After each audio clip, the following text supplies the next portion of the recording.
Hey, bass lovers and ambassadors, I'm Mischa Marcks, the dude who thinks that bass is all you need. And I want to welcome you to Mission Bass Live. Tonight I have a very special guest for you, the one and only, also called lead solo bassist of the world, Michael Manring. And he's got some knowledge to share. But before we get there, I want to let you know that he just recently released an album, and we're going to get into that as well on the show. And you should definitely check it out, at least on the streaming platforms. But you know, supporting artists, the best thing is getting the physical thing right from the artist, and we'll let you know where to do that in the chat. So yeah, anytime you have any questions, please put them in the chat. If there's any sound lag delay that we don't realize there is, please let us know as well, and we'll figure that out. It's usually just a little thing that we can fix on the spot. And yeah, let's bring him on, shall we? Hey, Michael. Hello everybody. So nice to be here. Thank you for having me, Mischa. Thank you, especially on such a special day in the US, Thanksgiving. But yeah, we're just after Thanksgiving, but it is a. Oh, okay. So it was yesterday. Oh, Thursday. On Thursday. It's always on Thursday. Ah, see. Yeah, it's a strange holiday, but this is the time when families usually gather for the whole period. So Thursday, Friday, Saturday, Sunday. Oh, okay. So it's still kind of but this is a good time because they ate such a big meal on Thursday. They just want to lay around and watch bass videos. Exactly. Get up and grab your bass, maybe get the fingers working, right? And then spend the rest of the day practicing, being inspired. What could be better than that? Exactly. So let me just grab my little sheet here, because I have made some notes. The first thing I want to talk about, of course, is your record, Small Moments. And you recorded it 2 years ago and released it in that same year. Is that true, or did you start before? I recorded it over several years. Oh, okay. My schedule is pretty busy. I work with a lot of different artists, so I'm constantly coming and going, and I do my own music in the cracks, in the downtime between working with other people. So I recorded over several years, actually, just off and on. I would work on a piece, and then I wouldn't get another chance to work on it for months. So it kind of went like that, and then everything was finished right about the time the pandemic started, which is a little ironic because the idea behind this recording was that these are all pieces I could play live with the gear that I'm able to take with me, that the airlines will allow me to take with me. So I was thinking, well, I'll put out this record and then I'll be able to play gigs all over of this material. And then the pandemic hit and there were no gigs at all. So the concept got a little subverted, but it's still that's kind of where my head was anyway, honestly, because the particular gear that I used to make this record and to compose the music, because a lot of the music is composed around the possibilities that the gear and the instruments allow for. That was sort of where I was anyway, so that was fine. It's been nice to have that record out. Okay, let me just adjust something here. No worries. I hear that you're a bit quiet. Oh, okay. I can turn up a little bit here too, if that would help. I think you're good now. Okay. Check in the chat if everything's good. How are we doing? Does that sound better? How are we doing now, people? Turn it up. Can't hear Michael. Okay, I'm gonna give you them 20 seconds. That's usually the lag that we have. Absolutely. Yay, Okay. better. Okay, cool. That's better. So we're ready Okay. to go. Thank you for letting us know. Okay, thank you guys. If there should be any delay, sometimes we have that. Yeah. I'll put some headphones on. Please let us know as well. And the audio, I know the audio I'm getting is nothing like you're getting, so I apologize for that. Echo, but there is an echo. Okay, let me put headphones on. I'm gonna turn these speakers off. Oh, can you say something, Michael? Okay, how's that? Is that any better? Is the echo gone? I've got my earbuds in. My Ultimate Ear, I'll do the commercial. My Ultimate Ear UE11 earbuds, which I love. So I don't think I'm making an echo. Now the echo should be gone. Is it better? No echo? Give him a little time to respond. Yeah, let's give him a little time. So, but yeah, back to the topic. So it took you quite a while to put it all together. It did. But I heard that there is kind of a message behind that whole album and how it came together. Yes, this is the way I like to work. I like to have a point of view from which everything else flows. And I often don't know what it is until the recording is halfway done or even all done. But it always seemed to me, just for my own benefit, really, or my own sense of satisfaction. I feel like if I'm going to release a set of pieces into the world, then there should be some reason to release them as a set, in a set together, as opposed to separately. So I always try to figure out what it is I'm trying to say, and then think about how each of the pieces fits in with that theme. And in the case of Small Moments, as I'm sure is the case for a lot of us, I think almost everybody I talk to, life is so busy in this early 20th century, 21st century, still early in the 21st century, that makes us think and work in certain ways. And I find myself working in little bits of time.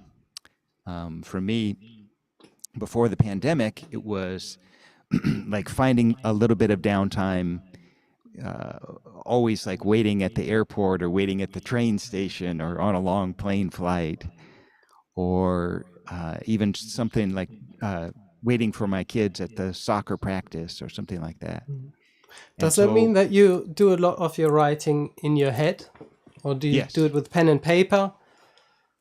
How do you make sure that you don't forget an idea that you have, or that you compose on the fly? It depends on the piece. It depends on the piece what I'll do. A lot of stuff in my head, fair amount with pencil and paper. Almost everything I'll record, at least in some rough form, as I'm composing it. Almost everything I'll do that way. But it really depends on the piece of how much I'm going to do of each of those things. Some of them come together all in the brain, and then I put them on the instrument. There's a piece on Small Moments called By Fives, for instance. Yeah. And it was the concept behind the piece. I mean, it's really an etude is what it is. It's just exploring this idea of how you can fit rhythms of 5 within rhythms of 2. So the whole piece is in cut time, and cut time is often written 2/2. Sometimes people are confused about the difference between 4/4 and 2/2 time signatures. And one of the ways to think about it is that 2/2 cut time is half time. So if the drummer's playing 2 and 4, kind of half as long as the music really feels, that's a halftime 2/2. Could we say that's basically when the one band that jumps to my mind thinking about 2/2, or at least the feeling of 2/2 is Meshuggah, Ah, okay. where basically you count 1, 2, 3, 4, but the backbeat often is just on the 3 Right. instead of the 2 and the 4. Right. Exactly. That's exactly right. Yeah. Yeah. So that's 2/2. And I, I just wanted to explore all these different ways that 5 can fit over that.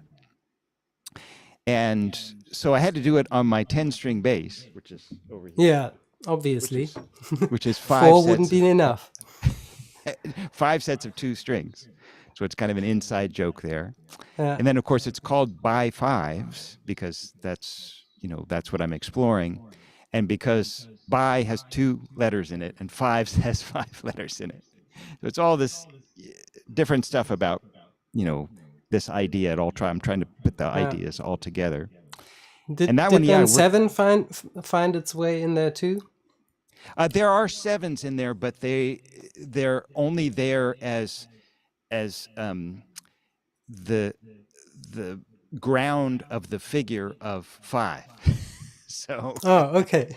I try to stick to 5s as much as I can, and there are 4s and 2s and 3s, but the 5s are the main focus of the rhythm. For instance, if you go 1 2 3 4 5 1 2 1 2 3 4 5 1 2 1 2 3 4 5 1 2, that's an even set of rhythm. It's all stuff like that, where the 5s are the main focus of the rhythm, and the other rhythms are byproducts of that. And I figured out the whole thing was in my head. I did the whole thing on airplanes, just working out, well, there's this, and then there's this. And a lot of these rhythms I know already. They're often used in Indian music and Carnatic music from the south of India. And it's stuff that I've studied anyway. I just wanted to put them together. And then I just tuned the bass up. Actually, I don't want to bore you to death, but I tuned the bass up. I think you really don't. By the way, the chat is going pretty wild. Everyone's saying, "Tell Michael we love him." Oh, thank you. Thank you so much. Already got a question coming in as well. As far as I can see, it's the first one. So let me just forward that to you. Okay. Hello, Michael. John Sams asks, hello, Michael. What keeps you inspired and pushing forward to write new music? Oh, thank you, John. I don't have too much trouble feeling inspired. And I'm inspired by a lot of different things. I guess you would say I have I have a conception of music that I'm following. And there's so much to do on that I'll never get it done in my lifetime. So I kind of have my own, it's not really my own, but I have a way of thinking about music theory that's not the normal way of thinking about it. And that inspires me a lot, because there's so much to do in that world. And I've been working on it since I was a teenager. I started getting into this way of thinking about music when I was 16, 17 years old. And these ideas, it's a little complicated, but little by little I've been working through them and trying to find how they work, and that's inspiring to me. Would you, just on a very broad sense, would you say you are pushed towards composing music, or would you say you push towards composing music? Right. I would say I seem to be a composer. My earliest memories that I have are actually of coming up with little melodies in my head. I don't remember if I could talk yet, but I remember coming up with these little melodies in my head. And I always do that. It's not something I could turn off. I don't really want to turn it off. Yeah. But composing is just kind of what I've always done. It's not always happening, not 24 hours a day. But it is something that just happens. I can pretty much always compose something. It's not always good. It's usually not good. But if I just have an hour to sit down and compose something, I can compose something. Yeah.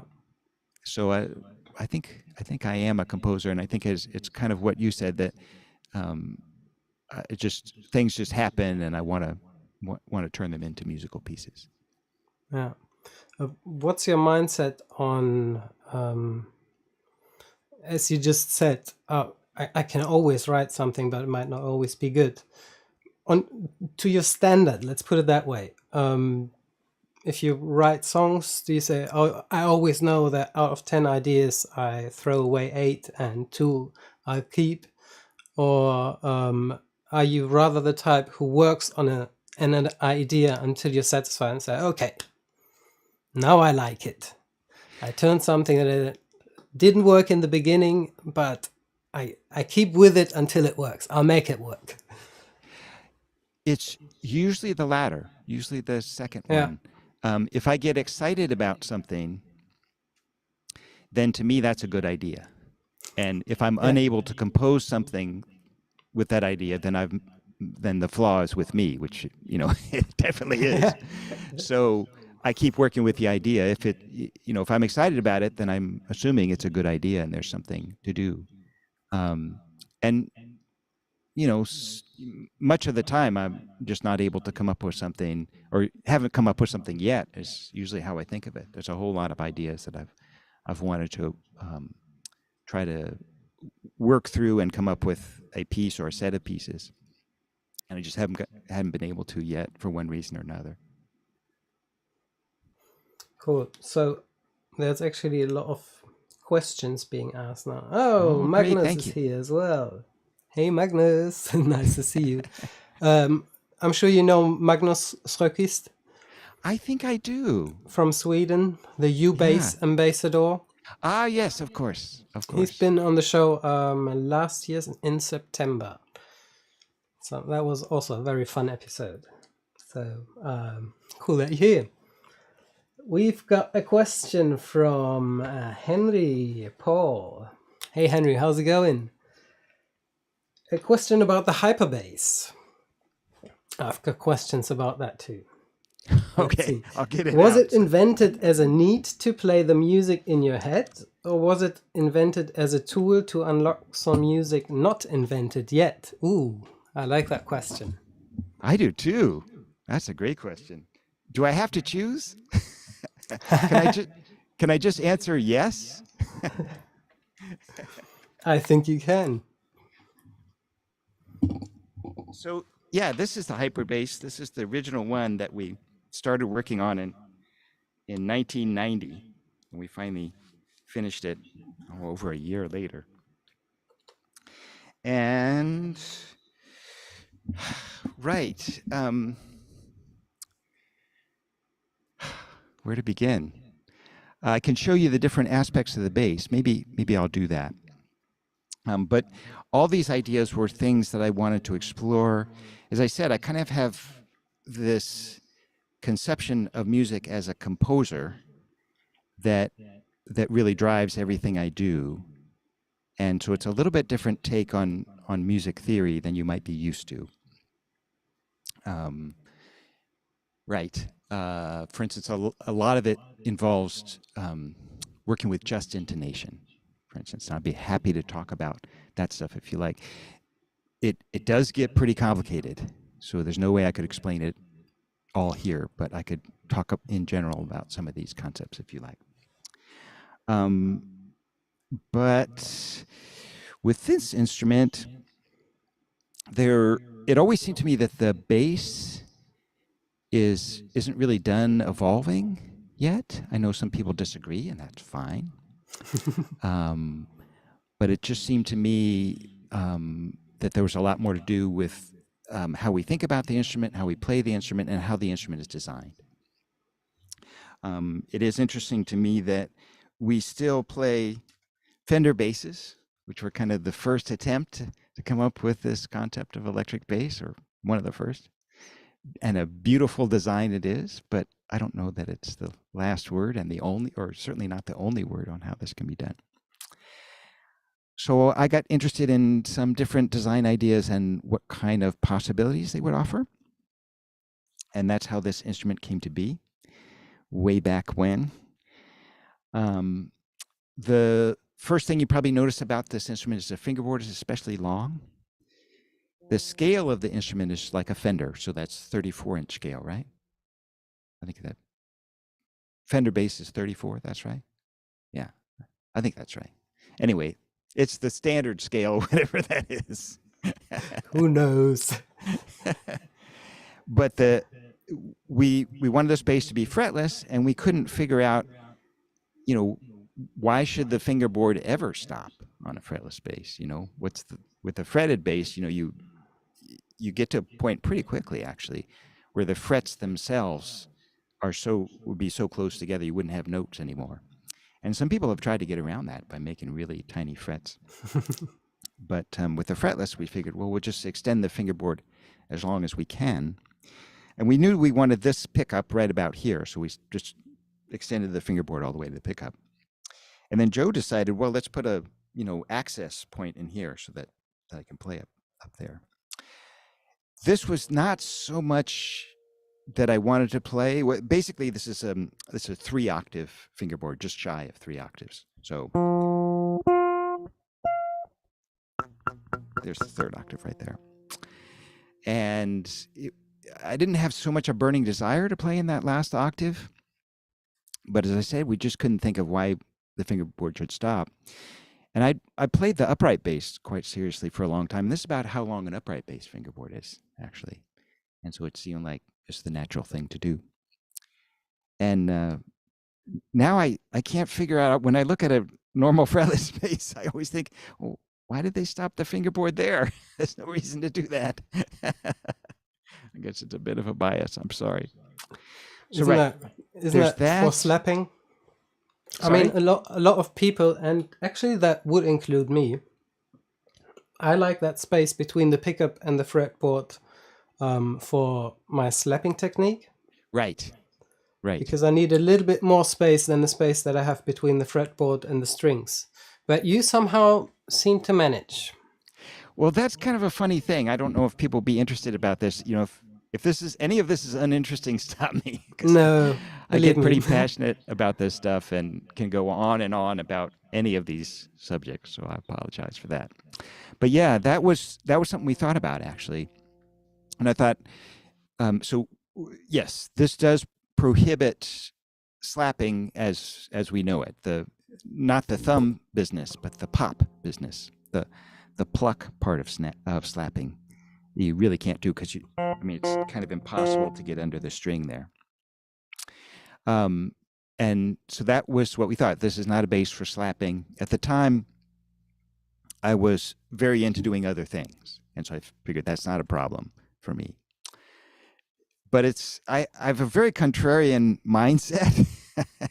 So shortly after I got the bass, I started getting interested in, so I can't slap in the normal way. How can I slap on this? What could I do instead of slapping on this bass? And came up with this whole other way of thinking about slapping. I have a lot of There are no problems. There are only challenges. Yeah, or I would even take it a step further. That in music, at any rate, there are no problems. There's only possibilities. Oh yeah. Because I have this fingerboard under here, there's another set of strokes I can use. So I can't do the snap, right? The pluck, but I can do this, which I love. This is all fodder for percussive sounds up here. And so, I've built I don't know how to describe it. I don't want to make myself sound too grandiose, but I've come up for myself with a way of playing rhythmically on this instrument that's certainly related to slapping, but without the pluck part of it. That's sort of a third of what slapping is.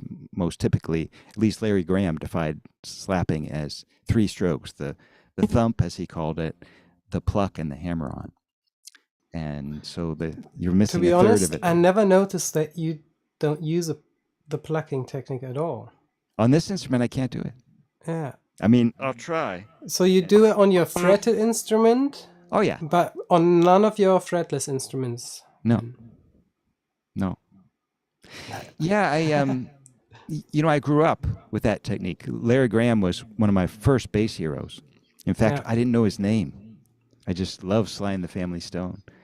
But they didn't have all the names on the records, so it took a while, a couple of years, because I got into him around 1970 or so, and so that was a different era, and was very into slap all through the 70s, until I started working with Jocko, actually, because he was very anti-slap. He felt that was a real cliche, and it had been overdone. And that, we really needed to focus on other things in the bass. And so for years, I didn't do it. But of course, contrarian mindset that I have, after a couple of years, I thought, I should get back into this. There's got to be something. I actually had a bass professor at music school at the conservatory in the Netherlands when I went there to study. And he was also a big Jacko fan, and he was not slapping. But he also told me, you know what, Mischa? You know why cliches exist? Because they work. So actually, it's not really bad to use them here and there. Yeah, that's a nice way to look at it, right? Yeah, that's what I thought. It's like, yeah, well, yeah, you're right. Maybe if you want to communicate something, it's advisable to use known ways of communication. Right. And in the case of the bass, I realize we're taking a tangent here. So again, stop me if this is not something you want to do right now. No one's going to stop you tonight. Uh-oh, that's bad. So in the case of the bass, what we think of as slapping, and some people feel it's an overused, cliched technique, actually has a very long history with the bass. It goes back all the way. It goes back to the people from the African diaspora that came here to America, especially, who played the upright bass very rhythmically. So as soon as they started playing the upright bass, they played it rhythmically. And this, of course, developed into the amazing slap technique you see in people like Slam Stewart eventually, and the rockabilly guys. That's a very old technique that started in America at the turn of the 18th or the 19th to the 20th century. And in fact, there's you can even hear it in some African music, I think. I don't think there's a connection, but there's an instrument from the country of Burundi called the inanga, and it's a trough zither, and it sounds exactly like Cecil McBee slapping a bass. It sounds exactly like that. I mean, it's astonishing. It's beautiful music. I was obsessed with this music when I was in like my early 20s. It's a very it's a particular style that they do in Burundi, and they play this instrument that sounds exactly like upright bass being slapped, and they sing, but they sing in a whisper. Nice. Much of the time, because most of the songs are in praise of the king, and in that case, it's considered more respectful to whisper when you're speaking about the king, because it's a way of showing. Do you recall any artist names that people could look up? Most of the recordings, the people playing are not credited. Their names are not credited. The recordings, the ones, I'm talking about recordings that were made, the ones I had that were made in the 50s and 60s. Yeah. And so this was, usually an English person going around Africa recording things, and they would just say, this is a trough zither from Inanga, and they won't tell you who it is that's playing. And I think it's still played there, but I honestly don't know. I'll have to look that up. Now, I would love to say for certain that this sound came from there and traveled to America and is exactly there. In reality, it's very unlikely because the people from the African diaspora were West Africans, and Burundi it's landlocked, but it's more in East Africa than West Africa. But I bet there's some kind of connection, something deep in the musical DNA. So this idea of, and if you're into it, you should really hear it, because the sound is amazing. It's this slappy, bass sound. Yeah, it's no, just that's beautiful. why I'm interested in looking it up right after the show. Yeah, you could look up usually a collection of music of traditional music from Burundi, not pop music from Burundi, but traditional music. They'll usually include something on the inanga. It's spelled INANGA. And or you could look up trough zither, because what it is they make a kind of a bowl, and then they string gut strings over the bowl. And God, I love it. I love it so much. I've been obsessed by it for so long. But yeah, so this idea of playing the bass rhythmically is very deep and very old and kind of pan-cultural. Could you say that? In any case, it cuts across many different cultures. So I thought, well, it's a shame to just ignore this idea of thinking as the bass of the bass as a kind of almost a percussion instrument. Certainly as a very rhythmic instrument. So I've gone fully back in. I'm sorry, Jocko. I'm not following your advice. I was a very bad student for Jocko.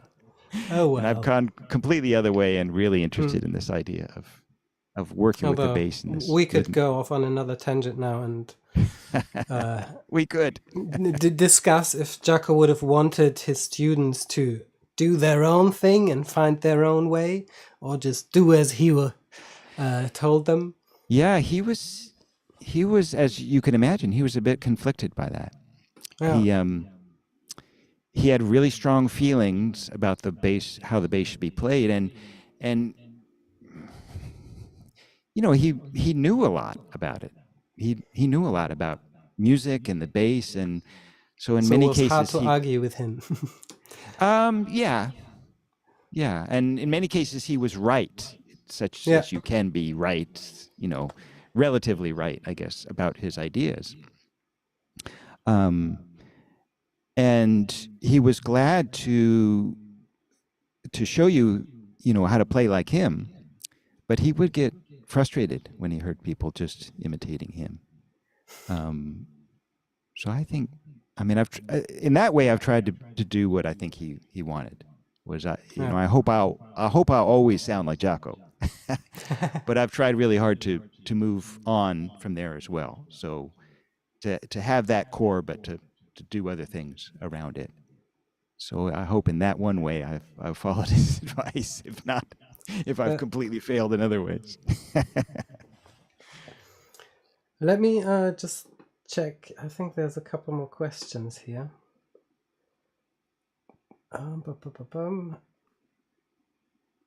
Oh. Hi, Michael. Is there any chance of a complete improv today? Oh, yeah, sure. Sure. Should I do that? Just Todd asking. Thank you, brother. Oh, thank you. Should I finish talking about the hyperbase a little bit, or maybe? Let me see. I think there was a follow-up question. No, but that is actually to your songwriting approach. You're right. Let's get back to the topic and seal it before we move on. I'll go over all this quickly, and then anything people want to know more about in depth, we can talk about that as much as you like, or anything you want me to show you. I'm more than happy to do that as well as we can today. So we talked about the long fingerboard. I'm very into different tunings on the bass, and we can talk about that for a long, long time. There's a whole lot about that, and we will not even scratch the surface, actually. There's so much to talk about there. But let's just leave it at that. I really got interested in different tunings on the bass. When I first picked up the bass, I got interested in it, and I've explored it my whole life, and just absolutely fascinated by what can be done there. But it occurred to me when I was in my 20s that doing different tunings is amazing and wonderful, and one way of expanding on that wonderfulness would be a dynamic, what I call dynamic tuning. So being able to change tunings in a piece, as opposed to a piece just being in one tuning, which is awesome, but to actually be able to change tunings within a piece. And so we built this bass to do that. It has a lever on each tuning key up here that allows me to change the notes, the tuning of each string separately. So, and then here at the bridge. Oh, sure. So each of these tuning keys has a little lever on it. And with these levers, I can change the tuning of each string separately. So each one has a separate lever on it. And at the moment, I just have 2 notes set up. I can set up 3 notes for each of these tuning keys. But at the moment, we'll just do 2. So this is a B flat. And with this lever, I'll move this lever out. And that's going down a 4th to F. Okay? And maybe you can see better. Is that any better? I can show you more up close if you like, but I'll have to kind of do some gymnastics. And this note is an F. And here I'm going up to G. So up a whole step to G. This is another B flat, going down a whole step to A flat. Almost. And this is an F, going down a whole step to E flat. So that gives me 16 tunings here that I can do.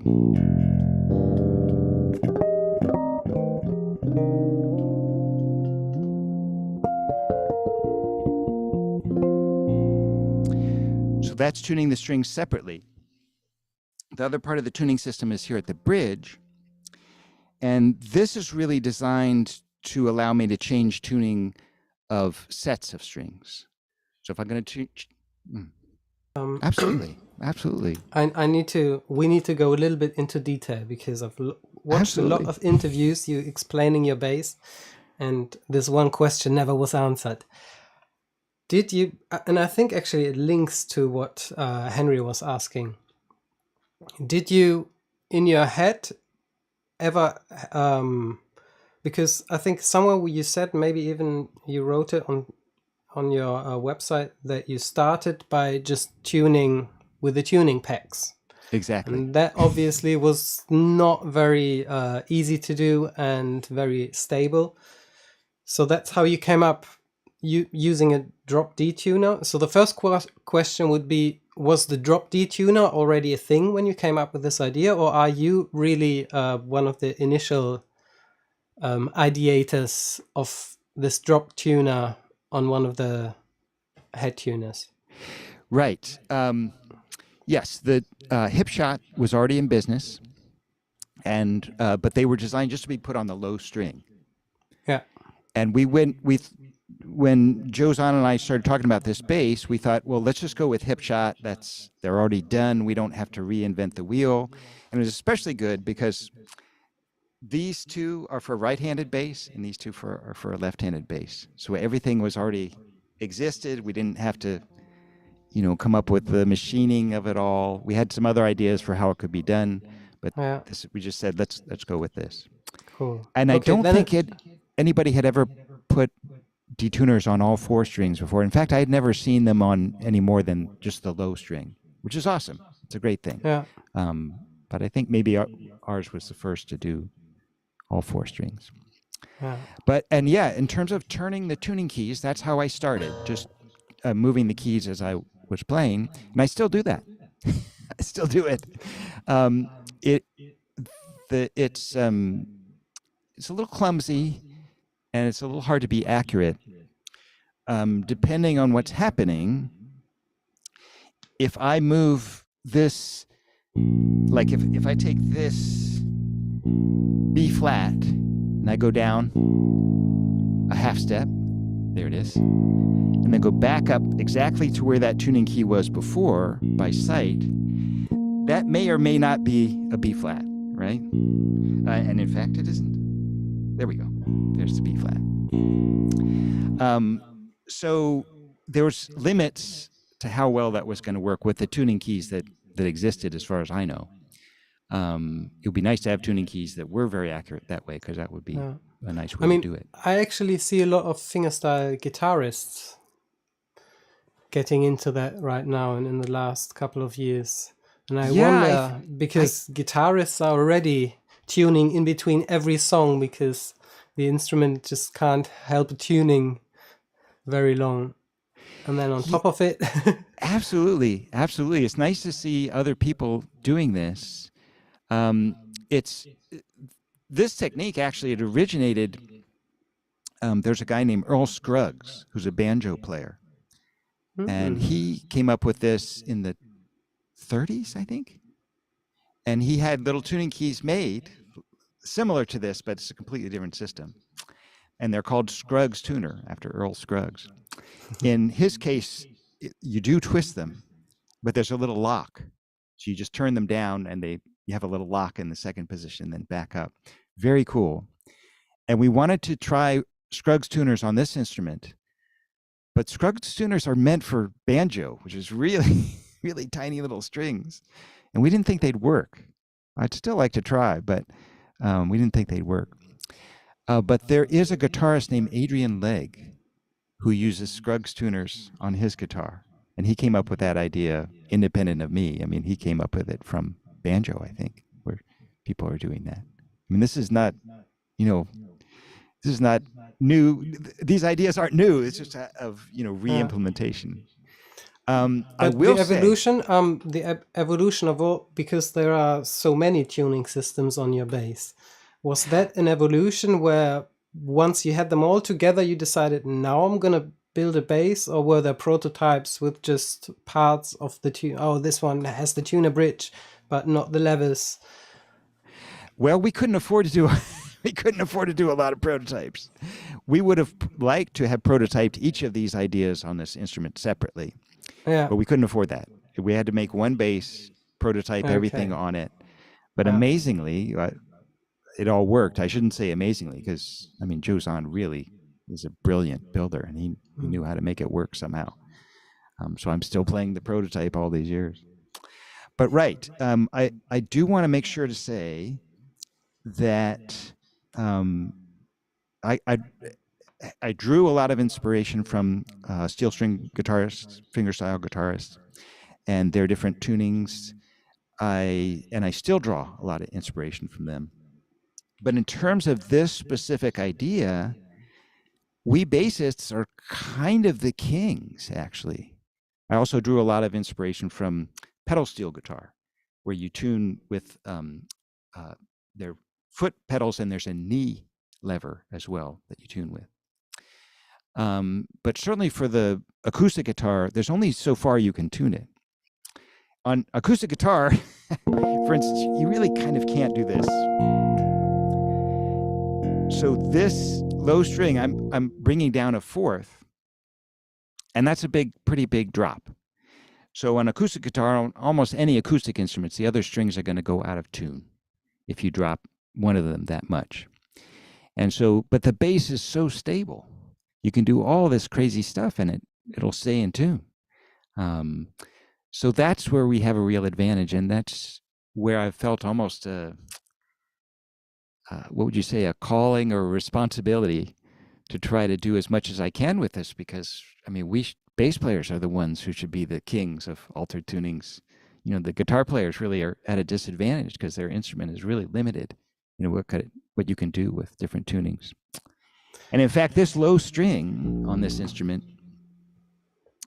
I tune it over the range of an octave. In fact, I don't know what it's supposed to be tuned to, this particular string. It's a very light gauge string, but I'll tune it down to E. What strings do you use? Steel, nickel? These are nickel strings. They're D'Addario XL 280s, and they're called piccolo bass strings. People often ask me if I'm using guitar strings, and I would love to use guitar strings. I would love it because there's so many different things available. but they Yeah. won't fit. They stop about here, and they Yeah. won't reach. So if Okay. they're really long ones, I'll try them, but most of them just aren't long I have enough. to ask you something. I discovered a string brand called Dogal in Italy, and they were inspired by basically classical guitar strings, and said, why not take the bass back and let's do, I think, I'm not sure if they're doing a nylon core, but definitely not a metal core, which makes the strings way more flexible. And I was Yes. wondering if you had any experiences with that and how that works with tuners, because Right. that might be a completely different thing then, because the tension is so different. Yes. I wonder if they're more stable or less. Right. Right. So, yeah, that's something I've always wanted to explore. In terms of the guitar, that a lot of stuff has been done with that, but I kind of wanted to work with it more on the bass. So I'll look into those. It's a lovely sound.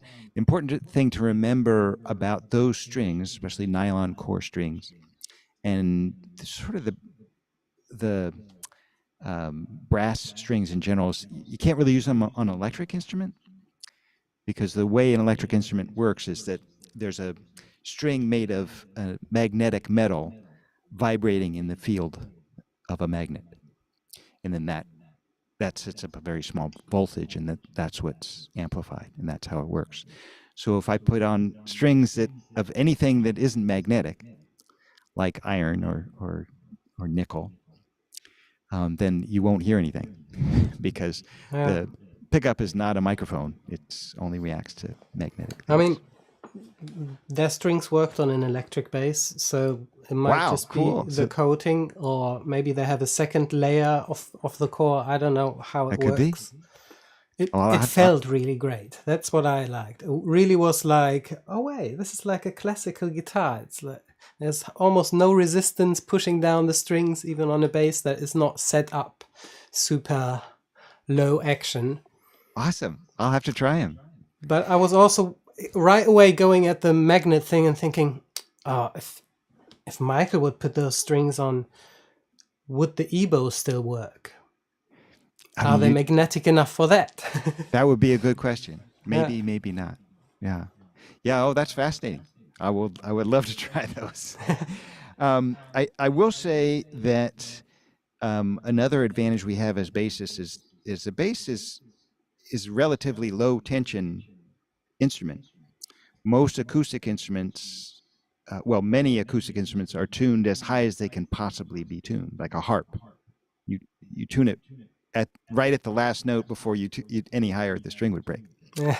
And they do this because that's the amplification system of the instrument, is the tension of the strings, is the power that projects the sound of the instrument.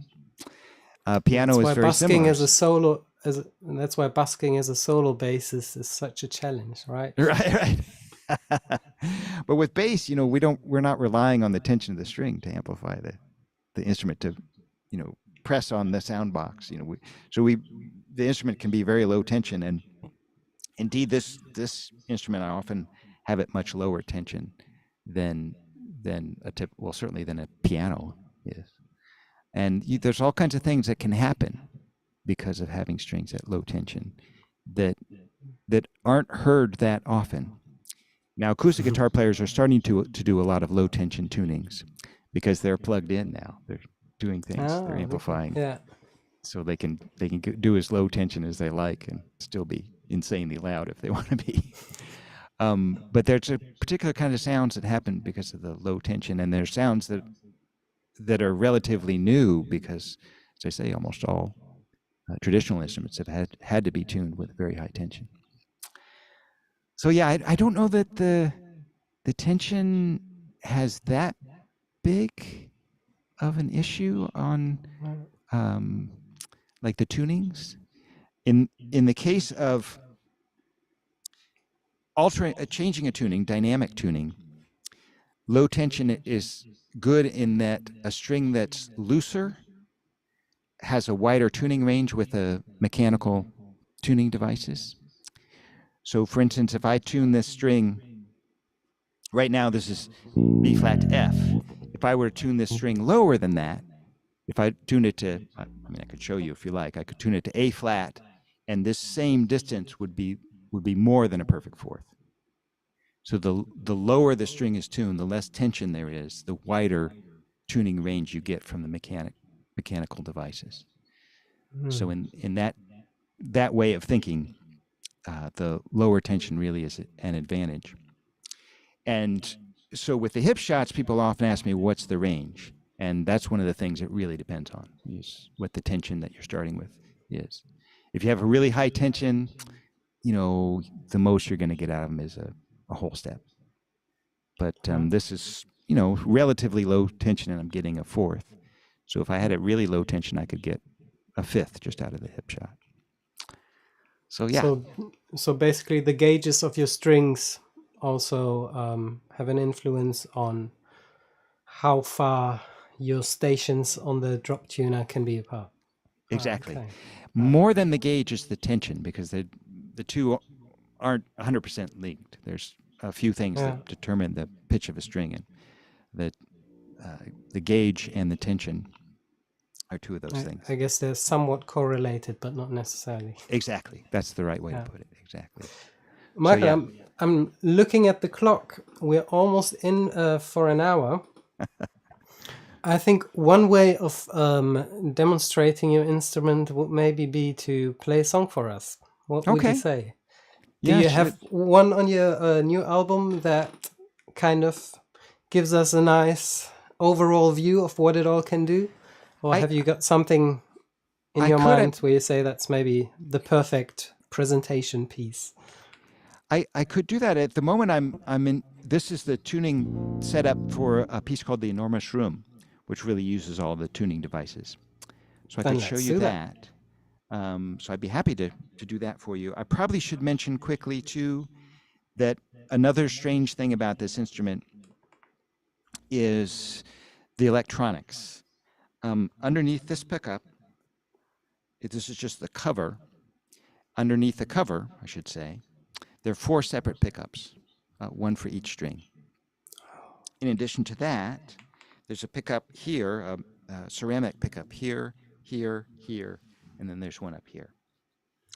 So that's 5 different outputs. The ceramic pickups go to here, which is a little, I guess you can see that. These are trim pots. All right, let me wait. There's a banner in the way. Nobody can see what you're talking about. Let me bring it closer. Away. I'll have to stop talking for a minute. No, you don't have to move. Okay. All right. So then I can mix how much of each of these ceramic pickups I want in the signal. And so that all comes out of this jack here. Maybe you can see this is a multi-output jack made by a company called Limo. And so when I use that, I have 5 outputs, one for each of the strings from the magnetic pickup and the summation of the pickups in the body. And then this 6th output, which I'm using now, sums everything together. Okay. So you can use just a regular guitar cable then? Yeah, I wasn't planning on doing that for this instrument. I thought we'd just do multiple outputs on it. But Joe said, you're never gonna play at a jam session if you need like 5 amplifiers every time. Yeah. And he said, "Wait, let me just get my extra amps on stage. Just a minute." And he was really right. I would prefer to use the multiple outputs all the time myself. Yeah. But I almost never get to do it. Have you ever dove? How do you say it? Dove? Did you ever dive into the world of surround sound mixing and recording? Oh yeah. Yeah. In fact, I have a whole concept about how I want to do that too, but have never had been able to afford to do it the way I want to do it. Man. Okay, people, you hear that? Michael needs some support so we can have some surround sound, Michael. I don't know that the world is missing anything. I mean, it's just my own. Yeah, yes, my own we thing. are. And I set it up sometimes here at home to do multi-channel playing, and it's heaven. It's the best thing ever. Yeah, no, I believe So I would do it all the time if I can, but you're playing at a festival. You just can't do that. They want you're lucky to would get have stereo. to be a particular type of festival, maybe, for it to Yeah, work. that's true. That's true. And I'd have to be able to travel with a whole lot of gear, and that's not in the cards. But that's fine. Having everything through one output is fine. I usually, if I'm recording a solo piece, I'll almost always record it with the multi-channel. So if you listen to my recorded solo pieces, you can hear the strings panned in different places. But there's kind of a whole art form to that we can talk about too if you like. But that's very arcane information. Should I play the enormous room, or would you prefer for me to do an improvisation of some kind? I would love to see the enormous room, and Okay. I'm sure a lot of people would enjoy that too. Let's Basically, do it. seeing your instrument in action. And Let me make sure. let's see what happens later on. We've got a little bit of time left. So as you can imagine, you really have to be patient with an instrument like this. This kind of, I mean, it was cutting edge technology in 1990, so it takes a lot of babysitting. But I think it's going to hold.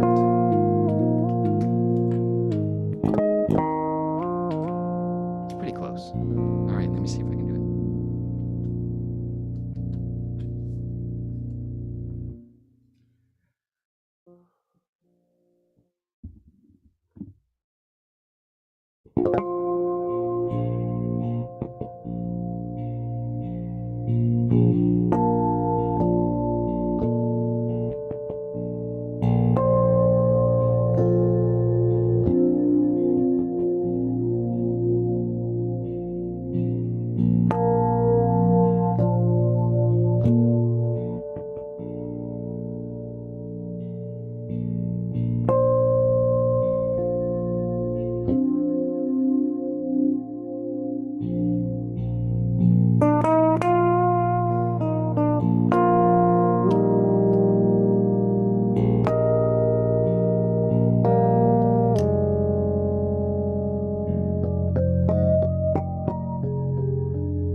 Hey, thank you so Thanks. much. Thank you. Wow.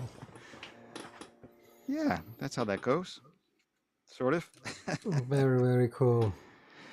Yeah, so that's one of the things that I discovered as soon as this bass was done is that I really like the sound of the tunings moving, which I didn't know that I would like that so much. And so the movement of the tunings actually becomes part of the thematic material for a composition in a lot of cases. It's a really interesting perspective from which to compose as a composer. It's a really interesting idea that, you know, this sound of this tuning moving in this particular way offers certain expressive possibilities. And so it's something I like to work with. Right. Are there other questions? I actually want to sneak a quick one in. Of course.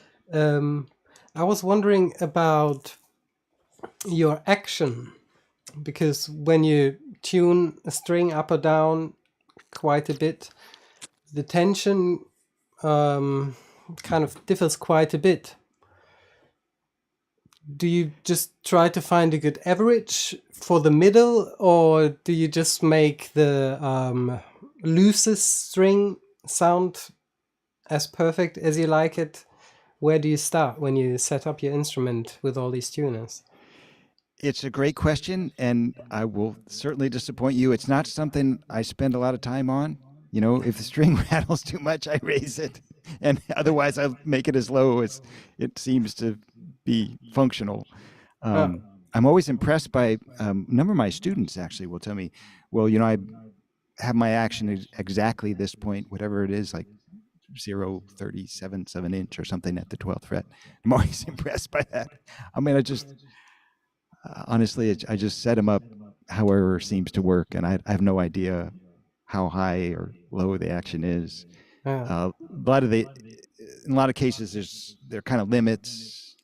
to what you can do. And so you just have to work, or at least I work within those limits, whatever they are. Yeah.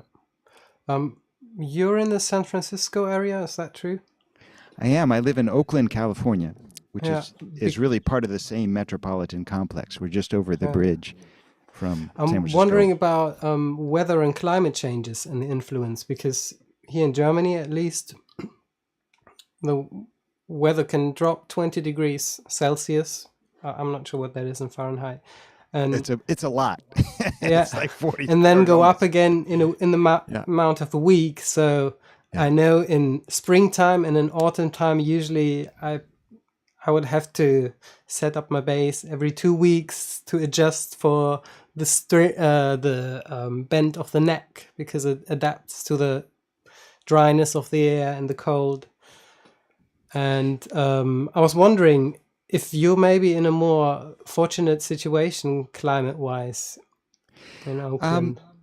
You're right. Things change radically in the climate. I think actually less so for an electric instrument than acoustic instrument, but I don't know that for a fact. But still, enough to really drive you crazy.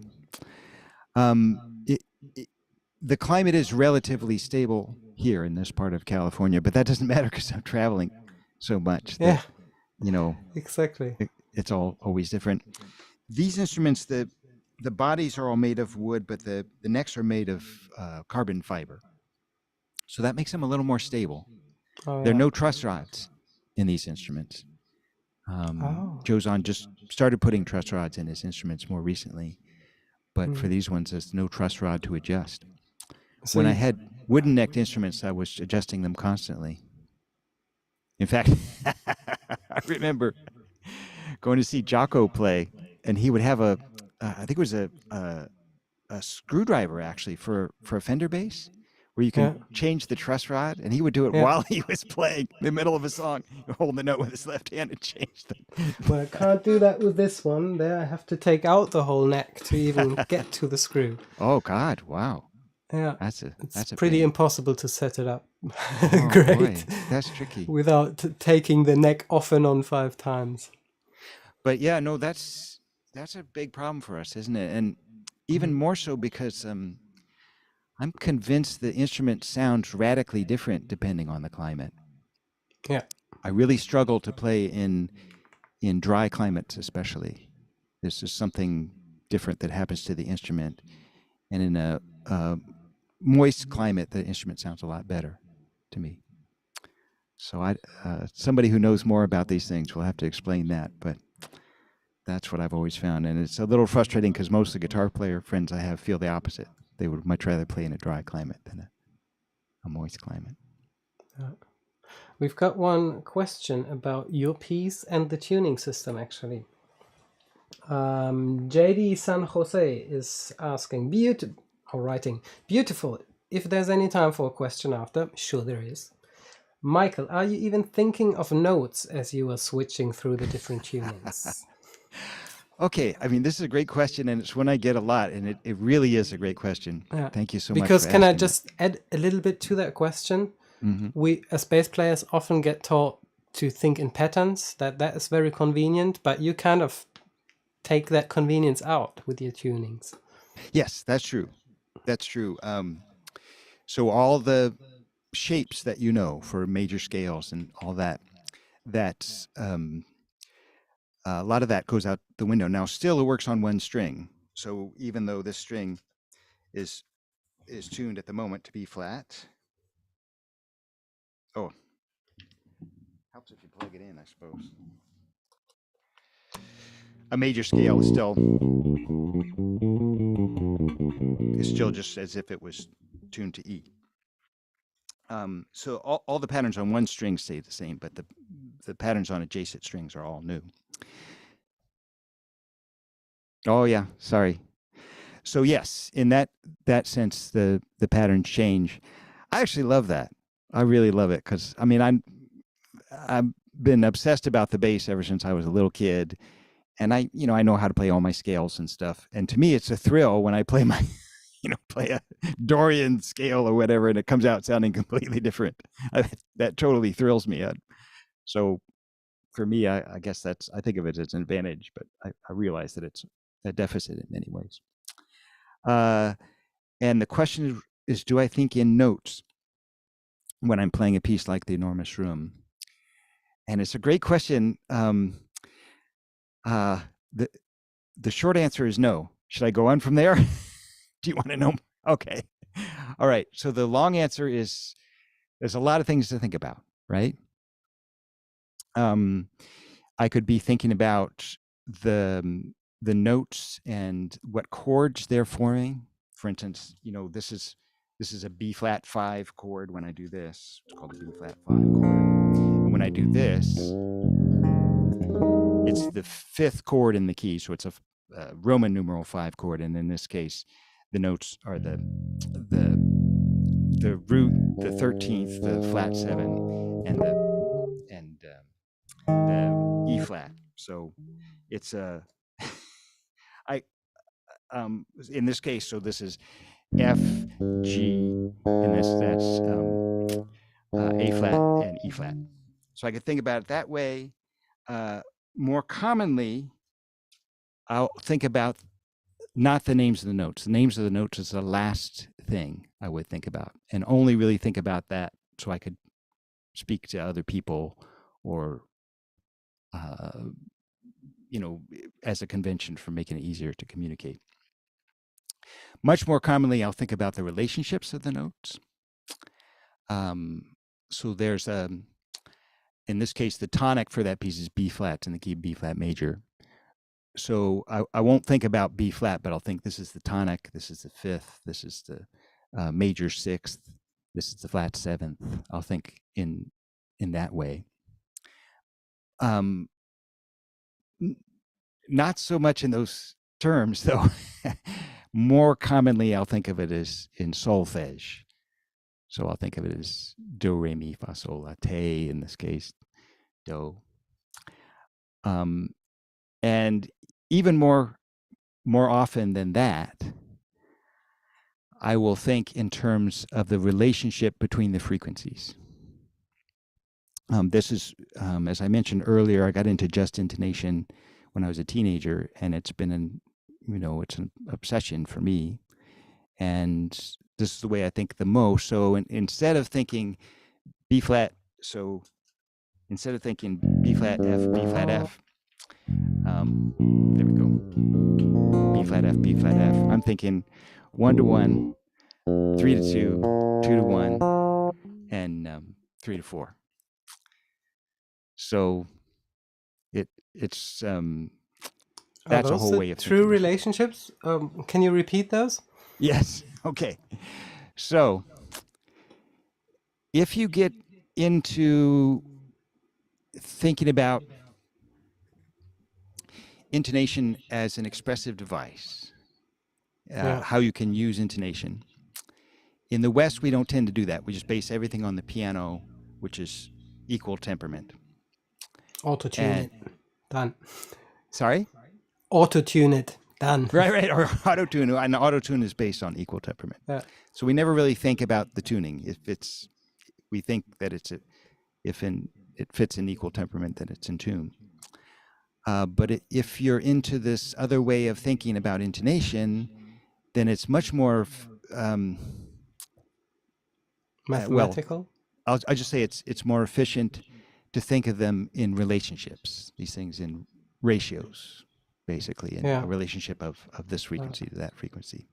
I'm asking because I watched this really long video by Adam Neely. I don't know if you know him. Yeah. Going on about polyrhythms and how rhythm and pitch is the same thing, and in a way even color is, because it's all just multiples of certain frequencies. Right, and that's one of the fascinating things about it. He takes it a little farther than it should probably be taken, and I think he admits it in that video. Yeah. In fact, that he's really gone on a bit of a stretch. But the core concept is really true and very bizarrely true.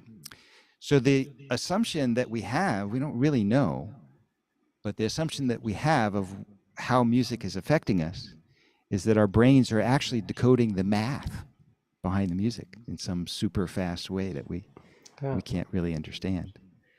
And so that what we're hearing, what we call a perfect fifth, so this sound, what we're really hearing is a 3-2.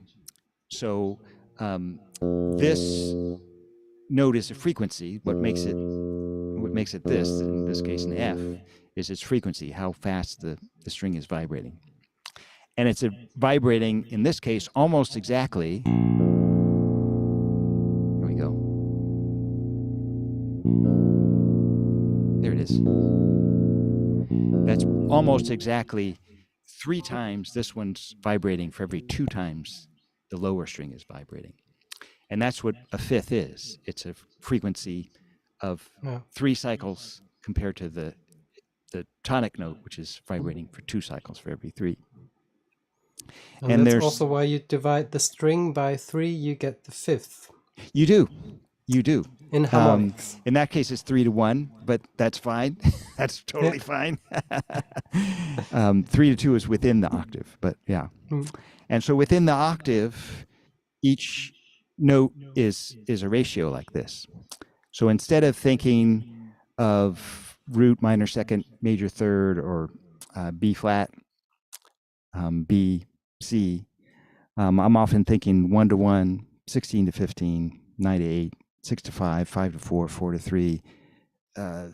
The tritone, I'll say for the moment, I'll say 45-32. Then where were we? Perfect fifth is 3-2, then 8-5, then 5-3. Minor seventh, I should say, I said 9-8, so I have to say 16-9. And then the major seventh is 15-8, and then the octave is 2-1. So I'm thinking in terms of those instead of thinking in terms of notes, because then I'm using the intonation as part of the expressive material in the piece. So as I mentioned, with some of those, there's different choices you could have, and they sound very different. So whether I'm going to go for a minor seventh that's 16-9 as opposed to a 7-4 minor seventh, they have different sounds, and so I'll choose which one of those I want to use, and they both fall within the purview of a minor seventh.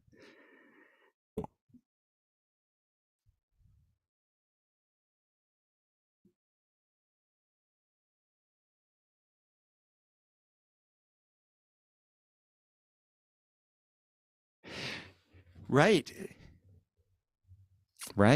The challenge is we say just intonation, and that's a perfectly fine thing to say, but that isn't really that specific. There's several different ways an interval can be just tuned. So it gets a little complicated. But I'd be glad to talk about it more, but that's probably already enough to bother you. Other things I can think about when I'm playing a piece like The Enormous Room is I can think about the phrasing I'm doing. So the dynamics, the note lengths, the color of each string, whether I'm playing it with my nail or the flesh or some combination of those, where I'm playing the note along the length of the string, how long I'm sustaining each note, all these things. I also I end up thinking this way a lot, which I don't want to do actually, but I'm thinking about the pedaling I'm doing. I'm trying to use the pedals as you think of the pedals on a piano. I'm trying to get that right, and I'm not very good at it, so I end up having to think about that more. But when I'm performing a piece, I don't want to think about anything. It's just music, and I'm just feeling and hearing. That's all I'm doing. So does that answer the question? I hope so. People's heads are exploding, but in a positive way. Oh, good. And I really appreciate you going so deep into detail. Absolutely. Just let me know where you want to go deeper or more shallow or not at all. Yeah. Let me see. I think there actually was 1 or 2 more questions. This is basically a rhetorical question. Henry is asking, so your way of seeing the music theory is mathematically based? I think you So basically answered that. yes, the assumption is that's how we hear music, that we're hearing numbers. And I Yeah. know that for a lot of people, that's really sounds horrible. But that does seem to be what's happening. We don't know this for sure, but the science is kind of backing it up that we're hearing numbers and recoding them Yeah. to give us emotional and human experiences. So I know that's really scary or really disturbing in a lot of ways, but you can think of it maybe as like there's this idea about sacred geometry. You could think of it as that music is emotional mathematics. Yeah. If Although it's I in, have to say, hmm, because mathematics often is viewed from the perspective or from the angle of there's the way that makes sense, where everything resolves, and then there's other ways that generally don't really get anywhere. So there's this one truth. But when we're perceiving stuff like music, for example, we have different music genres, so people have different tastes of music. And right. I know that you're talking about these frequencies and the relationships. I wonder what that says about people's Right. characters, but mainly about people's brains. If they, for example, enjoy more dissonant music rather than consonant music. Yeah, that's a great question, Mischa, and that really gets at the heart of what we're talking about. So, one thing to say about the math that's involved in music, it appears to always be the simplest math. We seem to have a preference for the simplest math we can do. So that's one nice thing about it. You can do these really complicated things, mathematical things in music, and people do, like Milton Babbitt. But in general, what we want is the simplest ratios and the simplest ways of looking at things. 4 on the floor. 4 on the floor, yeah. That Yeah. it's very simple, and that's why we like it, and that's what we default to. There's a famous experiment that's been done. I'm forgetting who gets credit for it, but it's been replicated many times now, where you take people, a wide group of people, musicians, not musicians, and you just play them all the intervals, like the ones I just mentioned. The 12 intervals in a octave divided into 12, and you ask them to rate them in terms of their consonance and dissonance. And all over the world, people of all kinds, they always rate them almost exactly the same, actually. Yeah. And the rating is the most consonant ones are the least complex mathematically, and the more dissonant ones are the ones that are more complex mathematically. So that's one of the reasons why we think that our brain is actually understanding the math somehow, and then we're recoding that as human experience. But you very wisely pointed out it's easy to get carried away here. So we're all taking it in with our brain structure and our ear structure the same way. How we interpret it is entirely up to the individual. Yeah. People can hear a dissonant interval and say, "Oh God, that sounds horrible," or they may go, "Well, that's dissonant, but I love it." Yeah. It just depends on the person, depends on the culture. In fact, I've always wanted to try to do this study of different cultures, like how much, kind of try to gauge how much trouble a culture has had, and then analyze how much dissonance is in their music. Because I think there's a pretty close correspondence. Because when you think about countries where there's been a lot of trouble, like Bulgaria, for instance, where people will just sit and sing major seconds against each other. Very hard to do, in fact.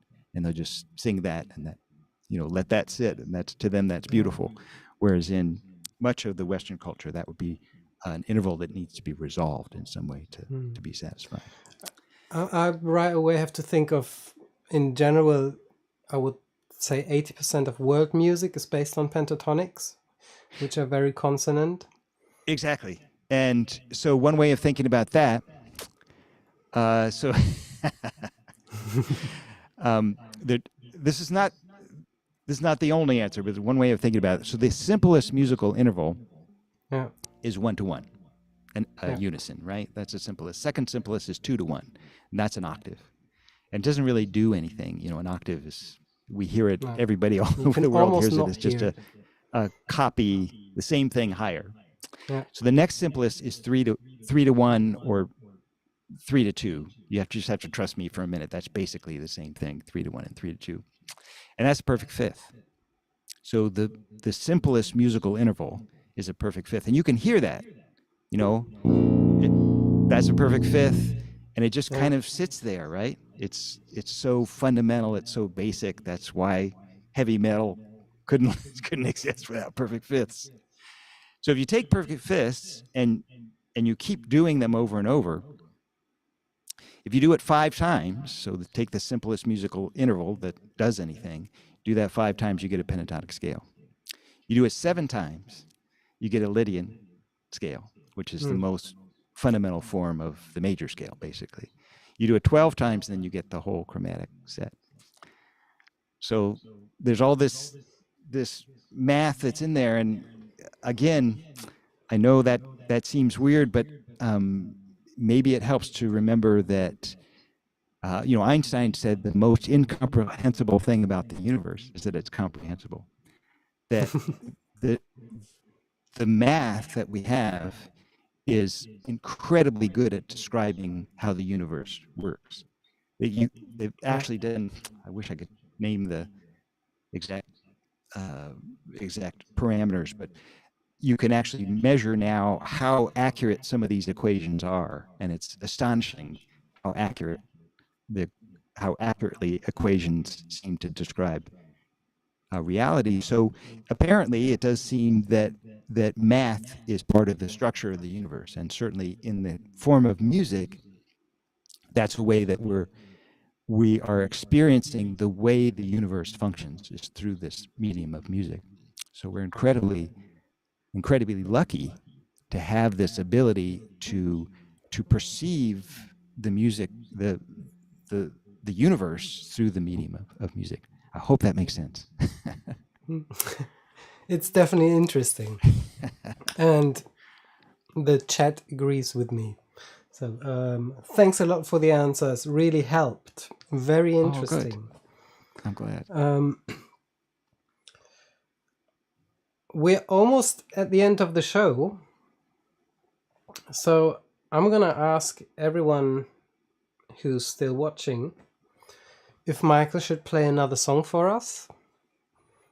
And if that's with a thumbs up, then I would actually, let's be fair, the chat is asking for an improvisation. There's Great. Two people that really want that improvisation. Okay, I will do that. I think I'll go to the other bass for this, if that's okay. Yeah, take your time. So actually, I'm gonna take that opportunity. And for once, I want to thank our sponsors, Marushchik Instruments. We've got some strings to give away. Sign up to the email list. Just let me know you were watching this live. Write me a little message. And then we'll pull one of the lucky winners. Also, I wanted to let you know, show and tell, we have... Wait, I have another camera. That's probably a bit better. Yeah. This is Michael's new CD, Small Moments. It's not super new, but new enough. And I really love it. My favorite track is the second one, Tetrahedron. I love the way that you... I believe it's your bridge tuner that you use that. Yeah, I love that one. And my humble self put out a record just last month. Can't really read the whole thing. It's called Other People's Songs on Bass. They're all solo bass cover versions of songs from the last 50 years of the top 40s. And I tried to come up with an arrangement that evokes the same emotions. And one of the I actually got feedback that I'm quite proud about. I did a cover version of Amy Winehouse's Wake Up Alone. And one person wrote to me and said when she heard that song, it made her cry. But only when she was listening to my version, not Amy's. Oh. So at least to her, I did it. I succeeded in this one song. Maybe you can check that out.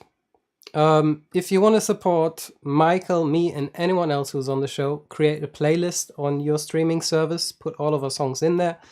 And this way, more people get to listen to our music and support us in a very easy, accessible way.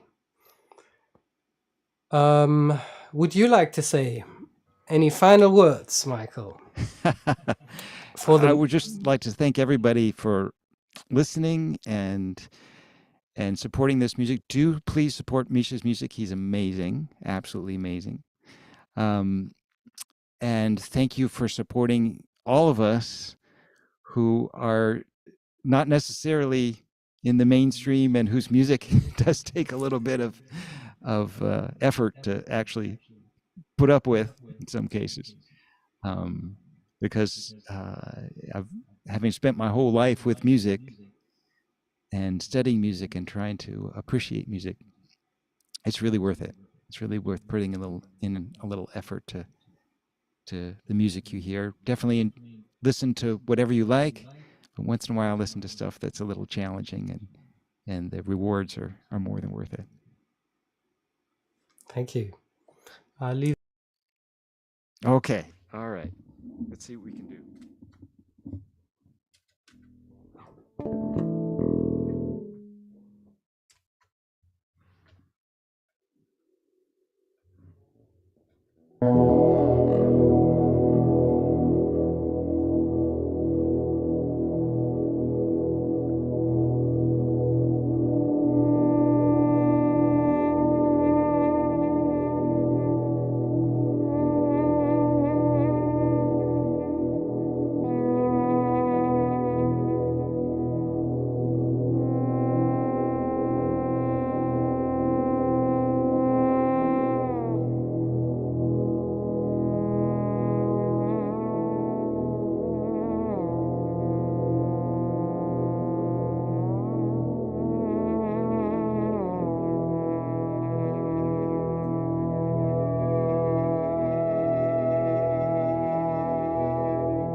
Thank you.